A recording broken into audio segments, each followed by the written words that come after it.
Bienvenidas y bienvenidos a Al Filo de la Voz, aquí en Al Margen. El día de hoy vamos a comenzar un nuevo segmento para platicar acerca del tema indígena, que es uno de las cuestiones fundamentales que están en boga en nuestro país por la reforma indígena y que converge precisamente con la reforma judicial en algunos aspectos. Entonces, pues decidimos traer a un grupo de expertos y cada semana vamos a estar presentando estos programas que son para la discusión, el análisis, el diálogo y la reflexión sobre el tema indígena en el contexto de la reforma indígena. En ese sentido, nos acompaña el día de hoy un amigo, el doctor Irán Francisco Vázquez Hernández. Qué gusto que nos acompañes. ¿Cómo estás? Bien, muchas gracias. Encantado de estar aquí con ustedes. Pues les platico un poco de la trayectoria del doctor. Él es egresado de la Facultad de Derecho de la UAPJO. De la UAPJO, sí. Tiene una maestría y un doctorado por la UNAM. Sí, es una especialización en la Facultad de Filosofía y Letras. Y pues es una formación sumamente interdisciplinaria. Ha estado en estancias de investigación en Barcelona, en La Habana. Ha ganado concursos de poesía, de ensayo. Sí, y es una persona muy activa y muy, sobre todo, centrada en los estudios latinoamericanos y en el tema indígena. Y pues que más que hoy nos platique un poco sobre la reforma indígena. Y sobre todo pues una introducción muy, muy general, ¿no? Me gustaría primero que empezáramos con una pregunta que va a ser para todos, que es pues desde tu perspectiva, ¿qué avances consideras que representa esta reforma con respecto al marco legal anterior? Okay, ¿no? Sí, claro. Y bueno, lo que decía el artículo segundo constitucional antes y después de la reforma, ¿qué avances son los que hay? ¿Qué avances? Sí, considero que podemos destacar algunos, son 5 avances los que yo considero que podemos destacar. En primer lugar, es sobre el artículo 2 constitucional. El artículo anterior del 2001, de la reforma del 2001, contemplaba al menos 3 secciones, ¿no? 3 secciones que era el apartado A, B y C. El primer apartado refería a un conjunto de derechos para los pueblos y comunidades indígenas. El apartado B contemplaba todas las obligaciones del Estado respecto de los derechos de las comunidades y pueblos indígenas. Y el apartado C era un apartado muy breve, un parrafito que se refería a los derechos de los pueblos y comunidades afromexicanas. Entonces, desde ahí vemos cómo había de alguna manera, si bien fue una gran reforma en su momento, era un poco restrictiva, ¿no? Con respecto a lo que sucedió posteriormente, la reforma del año pasado, del 2024, se agregaron 2 apartados más, ¿no? El apartado D, que se refiere a todo lo que es, básicamente es la reforma, la incorporación de la perspectiva de género, ¿no? Y de las infancias dentro de la promoción de los pueblos y comunidades indígenas. Y lo que yo llamo un apartado D, que es un apartado implícito porque no viene tal cual, pero sí se desprende del final de este último apartado, que es el tema de la obligación que tiene el Estado respecto de promover estos derechos y un punto importante que es eliminar el racismo y eliminar la discriminación, que es un tema que antes no estaba, ¿no? Entonces, como vemos, uno de los puntos principales es cómo se amplió el artículo 2, ¿no? Hubo una extensión, se hizo más largo, más extenso, y este es un punto muy importante, ¿no? Se ensancharon los derechos de los pueblos y comunidades afrodescendientes, que es algo que no estaba muy, como te comenté, en el 2001 era un pequeño parrafito, ahora se agregaron 3 fracciones, que es un tema aparte, pero también está muy relacionado con el tema indígena. Y sobre todo en la materia sustantiva, un punto importante y creo que es el que más ha llamado la atención, que es el hecho de que los pueblos y comunidades indígenas, sobre todo las comunidades indígenas, son reconocidas como sujetos de derecho público, con personalidad jurídica y patrimonio propio, ¿no? Ese es un tema fundamental porque en el pasado, en la reforma del 2001, las comunidades indígenas eran solamente reconocidas como sujetos de interés público. Es decir, eran sujetos que tenían derechos, pero al ser de interés público no tenían esa capacidad para ejercerlo, es decir, dependía del Estado completamente, ¿no? El Estado era quien de alguna manera tenía que promoverlos y a través de sus diferentes instancias, una de ellas era el municipio, ¿no? Ahora, hablando ya de las comunidades indígenas como sujetos de derecho público, vemos que se les otorga esa capacidad para ejercer esos derechos y es algo muy práctico, o sea, para verlo en sentido práctico. Por ejemplo, ahora una comunidad no puede recibir dinero, presupuesto público directamente, ya no es a través del municipio, ¿no? Sino que se agrega este nivel de gobierno, ¿no? Recordemos que los niveles de gobierno es la federación, el estado, el municipio, hasta ahí era antes. Ahora se agrega un nivel más que es la comunidad indígena. Entonces, el presupuesto llega directamente a la comunidad y ya no pasa necesariamente a través del municipio, ¿no? Este es un avance muy importante porque sí se les da esta facultad de administrar y ejercer el presupuesto propio. Otra cuestión importante es también que, por ejemplo, las comunidades indígenas ahora ya pueden promover un amparo, ¿no? O una controversia constitucional, por ejemplo, directamente, no a través del municipio, sino que ya se les reconoce esa capacidad. Esto es muy importante, lo vuelvo a repetir, porque la reforma anterior, la del 2001, al considerarlos solamente como sujetos de interés público, lo que estaba diciendo era que no eran capaces, no eran sujetos capaces todavía de ejercer sus derechos, ¿no? Se les veía como menores de edad casi, ¿no? Es una visión bastante paternalista y un poco racializada, ¿no? Son sujetos que no son capaces todavía de ejercer su derecho y por lo tanto son de interés público. Nos corresponde a nosotros, Estado, protegerlos, ¿no? Como menores, ¿no? Esa era la visión que se tenía. Ahora ya con este reconocimiento pues es un avance importante porque se les dota de esa personalidad jurídica, ¿no? Que antes no tenían. El tercer punto, y me voy rápido, el tercer punto es el derecho de la consulta, que antes también no estaba reconocido, ahora ya se reconoce el derecho de la consulta pública. Es un derecho que viene de todo el estándar internacional, ¿no? Cada medida legislativa y administrativa es obligación del Estado consultar a los pueblos y comunidades indígenas. No se puede hacer una política, tanto legislativa como administrativa, proyectos de largo alcance, si no se les consulta, si no se trata de conseguir un acuerdo con ellos y en su caso, si es una medida que de alguna manera impacta tanto en su territorio como en sus recursos, hay que solicitar el acuerdo previo, ¿no? El consentimiento previo informado, y no nada más consultarlo, sino adquirir el consentimiento previo informado. Ese es un avance también que esperemos que se vaya desarrollando porque es cierto que existe ya a nivel internacional, pero que ha sido realmente un derecho que no se ha ejercitado o ejecutado de manera correcta por parte del Estado. El cuarto es uno que yo quiero agregar así brevemente también, es el tema de que se les reconoce el derecho al patrimonio propio, la propiedad intelectual colectiva, ¿no? Esto es muy importante, ¿no? Ahora que estamos viviendo en este momento en donde hay extractivismo y más allá de esto, una serie de mecanismos de apropiación cultural, hemos visto ejemplos, ¿no? De cómo algunas compañías, por ejemplo, de moda se apropian de algunos textiles o vestidos, ¿no? De pueblos y comunidades indígenas que producen ese tipo de vestimenta. Pues ahora ya con este reconocimiento de algún modo se genera esta forma de autoría colectiva, ¿no?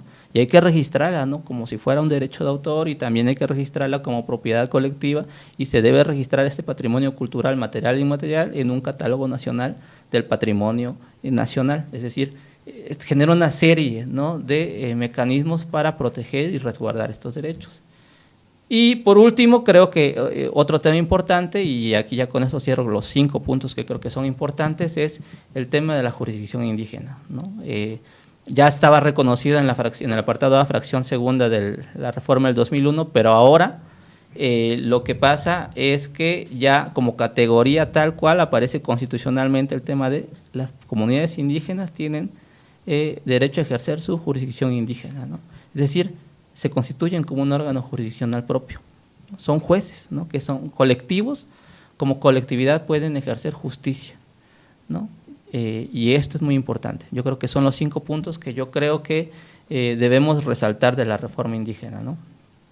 En ese sentido, sobre la jurisdicción, no sé, en algún ejemplo que tú conozcas, ¿qué posibilidades hay, o cómo desempacar este derecho, digamos, ¿no? El derecho a la jurisdicción indígena? Claro. Y qué interesante concepto, ¿no? El desempaque de derechos, ¿no? Es un derecho de múltiples dimensiones, si lo vemos así, ¿no? Es decir, es un derecho que primero reconoce la facultad de que las propias comunidades resuelvan sus conflictos internos de acuerdo a su propio sistema normativo. El sistema normativo es un concepto muy complejo, ¿no? Incorpora procedimientos, valores, normas propios de la comunidad, pero a su vez debemos verlo de una manera amplia, no verla como nos han enseñado muchas veces en las facultades de Derecho, de que tiene que ser a fuerza una norma tal cual establecida y escrita. Muchas veces las normas de las comunidades no son escritas, son orales, y muchas veces están establecidas, y esto lo dice un estudioso que se llama Walter Ong, dice, la ley de las comunidades indígenas a veces está condensada en un refrán, ¿no? O en una serie de leyendas, ¿no? Eso es muy importante, ¿no? Y esto debemos metérnoslo en la cabeza, tanto los operadores del derecho como todos aquellos que están encargados de alguna manera interactuar con la justicia, de que el derecho, los sistemas normativos indígenas tienen una propia sustancia, ¿no? Es decir, se combina la oralidad con la escritura, a veces hay normas híbridas, a veces también hay normas que no nada más son orales, sino también son rituales, por ejemplo, ¿no? Entonces, todo esto es lo que se debe tomar en cuenta cuando hablamos de sistemas normativos para resolver un conflicto interno. Ahora bien, cada comunidad tiene una forma de resolver los conflictos, no son siempre iguales, ¿no? Cada comunidad tiene sus propias instituciones de justicia. Regularmente lo que pasa es que a veces lo resuelve el alcalde, a veces el síndico, y cuando son asuntos de gran relevancia llega hasta la Asamblea General Comunitaria y es la que finalmente toma la decisión final. Bueno, a mí me parece que todo esto es parte del sistema de justicia indígena, ¿no? Son las instancias que suceden. La primera instancia, que es el alcalde o el síndico, y la segunda instancia, que es la instancia resolutora final, que es este órgano colectivo jurisdiccional que es la Asamblea, ¿no? Por ahí me tocó en algún momento hacer un estudio sobre esto, que yo le llamaba así asambleas de justicia indígena, ¿no? Es donde la comunidad se constituye en juez propio, ¿no? Y dice el derecho, es la jurisdicción, ¿no? Pero de la comunidad, ¿no? Y lo dice muchas veces en manera oral, ¿no? Es decir, se reúnen, dialogan, someten un asunto a consideración de la asamblea. Por ejemplo, alguien no quiere hacer un tequio, ¿no? Alguien que no quiere cumplir con un cargo, pues bueno, lo sometemos a la asamblea resuelve y dice, ¿sabes qué? No estás como, tienes que pagar una multa, ¿no? Esa es una facultad que tiene, ¿no? Esa es una forma de ejercer la justicia y una forma de decir el derecho. Bueno, pues todo eso es lo que está reconocido ahora con este concepto de jurisdicción indígena. ¿Qué efectos tiene? Bueno, el efecto tiene es que esta resolución que toma la asamblea, por ejemplo, en un caso específico, debe entenderse como una cosa juzgada, ¿vale? Como una sentencia de un juez. Eso va a ser problemático. Eso va a ser muy problemático. De hecho, ya lo es, porque lo hacen las comunidades, pero lo que sucede es que si hay una persona inconforme, lo que hace es va y denuncia ante el Ministerio Público. El Ministerio Público, como no tiene formación intercultural ni de pluralismo jurídico, lo que dice es, sí, abuso de autoridad. Abre una carpeta de investigación y empieza a criminalizar la justicia indígena, ¿no? Ahora, ya con este reconocimiento, ya estaba reconocido, pero ahora ya es un concepto tal cual que está ahí como categoría dentro del apartado A, fracción segunda del artículo 2, este reconocimiento de la jurisdicción indígena. Es decir, Ministerio Público, juez, esta asamblea, esta resolución está al mismo nivel que la sentencia que tú dictes. Está al mismo nivel, ¿no? También debes verlo como cosa juzgada. Ahora lo que falta en esto es implementar mecanismos para revisión de estas resoluciones, ¿no? Afortunadamente aquí en Oaxaca tenemos a la Sala de Justicia Indígena, que es la que se encargaría de resolver estos casos, ¿no? En caso de que haya inconformidad, esa resolución de la asamblea, ¿no? Que es cosa juzgada, que es una sentencia tal cual, pero comunitaria, la única forma de recusarla es a través de la Sala de Justicia Indígena, que es Oaxaca, es uno de los pocos estados que tiene este mecanismo para, de alguna manera, convalidar, como dicen, ¿no? Convalidar las resoluciones de la asamblea, ¿no? Entonces, esto debemos metérnoslo. La justicia estatal también debe estar consciente de que las comunidades indígenas, en estos casos, la jurisdicción está al mismo nivel que la jurisdicción estatal, ¿no? Entonces, es muy importante el tema de la jurisdicción indígena. Tiene sus bemoles, tiene algo que hay que desarrollar todavía, pero bueno, yo creo que con el tiempo y la legislación secundaria pues va a dar buenos resultados, ¿no? Con base en este panorama que nos planteas y estos nuevos, estas adiciones al artículo 2 de la Constitución, ¿de qué forma los pueblos y comunidades indígenas pueden o podrían seguir impulsando nuevas legislaciones? ¿Van a tener más fuerza, dirías tú? Bueno, al menos hay más reconocimiento. Claro que hay de alguna manera ¿Van a incidir más Van a incidir más, pero también tiene que haber mucho compromiso del Estado. Es decir, ya están los derechos, ya están reconocidos, ¿no? Las comunidades indígenas van a tener esta facultad, por ejemplo, ¿no?, como sujetos de derecho público, de ir al amparo, de recibir presupuesto propio, pero todo esto no va a funcionar si también no hay un compromiso del Estado, ¿sale? Que es de alguna manera hacer que se cumplan estos derechos. Es decir, es responsabilidad del Estado también que estos derechos se cumplan. ¿Cómo hacerlo? Pues el Estado tiene que cambiar de visión también. Es decir, una reforma constitucional no cambia la visión, ¿no? Esto lo traigo a colación porque, bueno, una legislación no cambia la realidad, ¿no? O sea, está la reforma, es un buen avance, pero la implementación es larga, ¿no? Esto lo dijo Rodolfo Stavenhagen, ¿no? Hay una brecha de implementación que se va abriendo conforme va pasando el tiempo para hacer cumplir estos derechos, y eso no tiene nada que ver con una cuestión jurídica, es una cuestión más cultural, social y estructural, ¿no? Esto viene también por una cuestión que tenemos en nosotros muy arraigada, que es esto lo critica mucho. Hay un autor, yo recomiendo mucho, que se llama John Griffith, tiene un ensayo que se llama así, What is Legal Pluralism, o qué es el pluralismo jurídico, donde critica no tanto el monismo jurídico o el centralismo jurídico, sino lo que él llama el instrumentalismo jurídico. ¿Qué quiere decir esto? Es esta idea que tenemos positivista de creer que una ley, el hecho de aprobar una ley va a cambiar la realidad. Es decir, el hecho de que yo apruebo la ley, doy derechos a pueblos y comunidades indígenas y el día de mañana ya están todos disfrutando de estos derechos, y no es cierto, ¿no? Es decir, hay entre la ley y el destinatario una brecha, ¿no? Y entre la promulgación y la aplicación e implementación es una brecha muy larga. Otra forma de plantearlo es esto que se pregunta Gerardo Laviaga en una conferencia muy, muy bonita, que es ¿por qué en México no se cumple la ley? Claro. Pues no es porque no esté en el papel, porque no sea legislado, o porque sí esté y hay corrupción, sino porque es un tema cultural, ¿no? O sea, realmente la cumplimos a veces sin darnos cuenta, sí, ¿no? Pero no, el papel está allá lejos, sí, ¿no? Sí, no es una cuestión cercana de la población. Totalmente de acuerdo, sí, lo menciona Laviaga.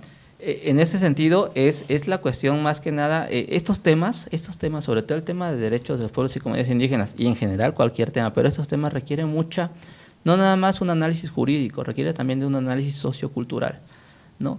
Entender que entre la ley que se dicta acá y el destinatario no hay un espacio vacío, sino que hay una serie de prácticas que hay que cambiar también, ¿no?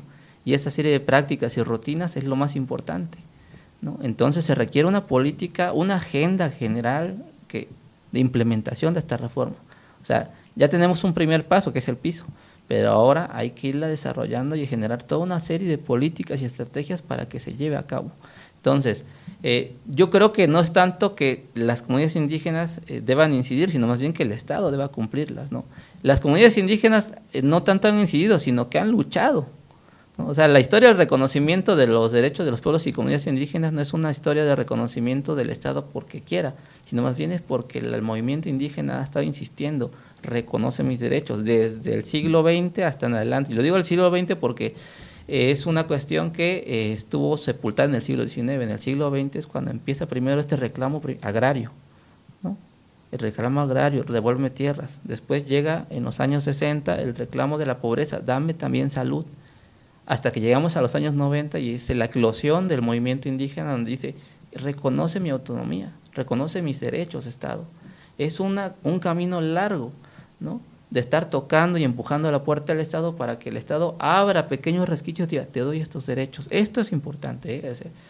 Esta reforma no es una concesión del Estado, también es producto de una lucha, ¿no? Una lucha que se remonta a los zapatistas, que pasa por los acuerdos de San Andrés con el EZLN, llega a los movimientos y colectivos de los años 90 y finales del 2000 y sigue todavía, ¿no? Esta reforma misma ha sido polémica, ¿no? Yo por ahí tengo un artículo donde analizo cómo el proyecto original de la reforma era la reforma de 15 artículos, ¿no? Que era lo que se había hecho en el 2019 a través de un foro de consulta con muchos colectivos indígenas y muchos integrantes indígenas de comunidades.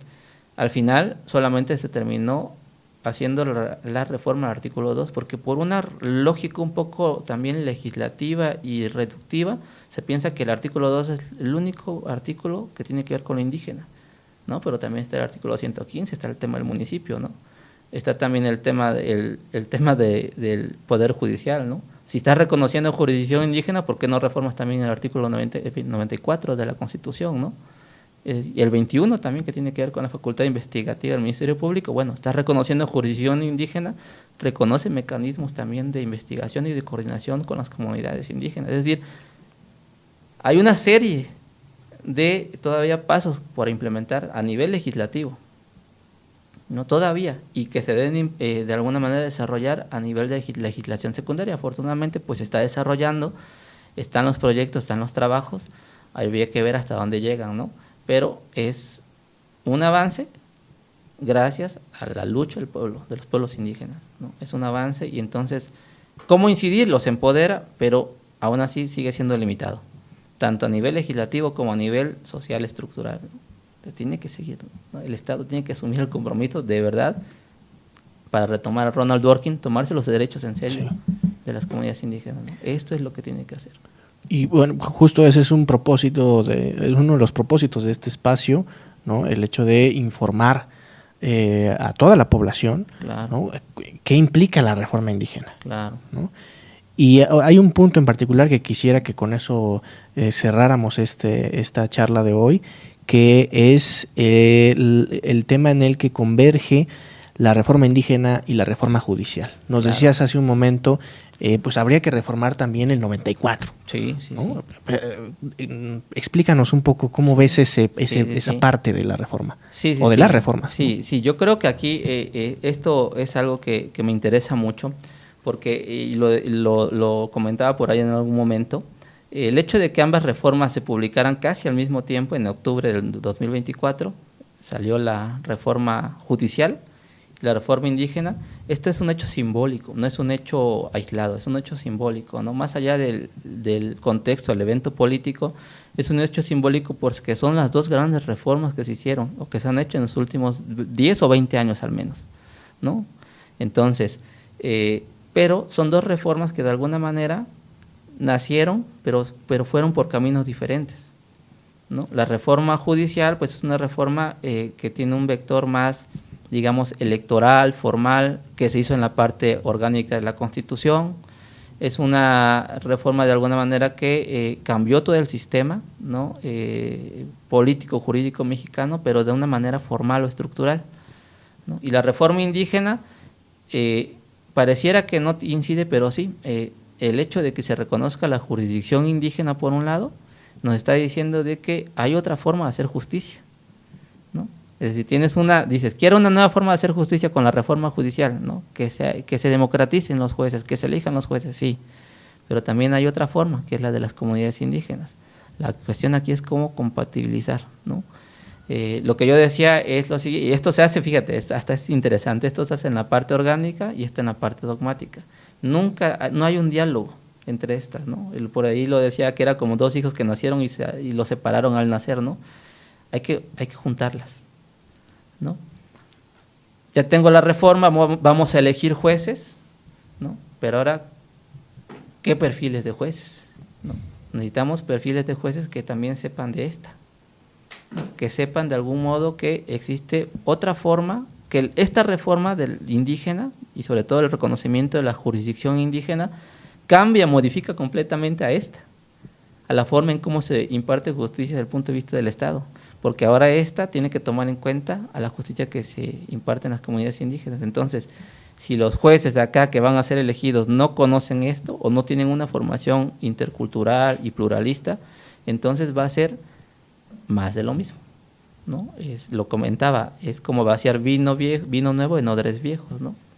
Es decir, lo nuevo, lo democrático, pero sin una perspectiva intercultural. Entonces hay que juntarlas, ¿no? Hay que juntarlas. Ya nacieron así separadas, desgraciadamente. Lo mejor hubiera sido que se hubieran generado estos enclaves, ¿no? Intersecciones, ¿no? Pero no fue así. Ahora lo corresponde, ahora sí que a los que queden, un poco irlas juntando, ¿no? En algo práctico, ¿cómo decir esto en algo práctico? Los jueces deben saber que cuando hay casos donde hay una persona indígena implicada en un asunto y sabes que en esta comunidad tienen un sistema de justicia propio, pues declina competencia, ¿no? No quieras asumirlo tú porque ya está reconocida la jurisdicción indígena, ¿no? Entonces, esto es importante, ¿no? Genera mecanismos de cooperación entre ellos, genera mecanismos. Estado, ya tienes esta jurisdicción, ahora, ¿qué le ofreces? Es tu obligación, porque también viene en el artículo 2, tienes que respetar este derecho. ¿Qué le ofreces? Bueno, pues, por ejemplo, de algo muy simple, ¿no? Por ejemplo, a veces una comunidad indígena tiene un caso, tiene que investigar, pero no tiene todos los recursos. Ahora digo, ¿sabes qué? Síndico municipal de la comunidad indígena, voy a la fiscalía y le digo, ayúdame, tú tienes peritos, préstame un perito o haz un peritaje, pero no te metas, o sea, no invadas mi competencia, simplemente te estoy pidiendo cooperación, que me colabores para que yo resuelva mi caso, ¿no? Y entonces ahí se dan estos mecanismos de cooperación, ¿no? Todo esto hay que irlo implementando conforme vaya avanzando la implementación de la reforma, ver cómo se van de alguna manera engranando estas dos realidades, estas dos dimensiones, ¿no? Creo que es por ahí más o menos. Pues es un tema muy amplio y yo creo que nos va a dar para otras charlas, ¿no? Y sobre todo con más invitados, ¿no? Esperemos que nos acompañes próximamente. Y pues hay otras cuestiones importantes de discutir, ya tú lo mencionabas, es la competencia, ¿no? Y el tema de los niveles, órdenes, ámbitos, hay discusiones ahí entre los municipalistas, cómo llamarles, si es un nivel de gobierno o es un orden de gobierno, ¿no? Y si se crea uno nuevo con esta reforma, ¿no? Entonces, pues son temas que vamos a estar abordando en este segmento de Al Filo de la Voz y los invitamos para que nos acompañen en los siguientes programas. Muchas gracias. Muchas gracias a ti, gracias por este espacio.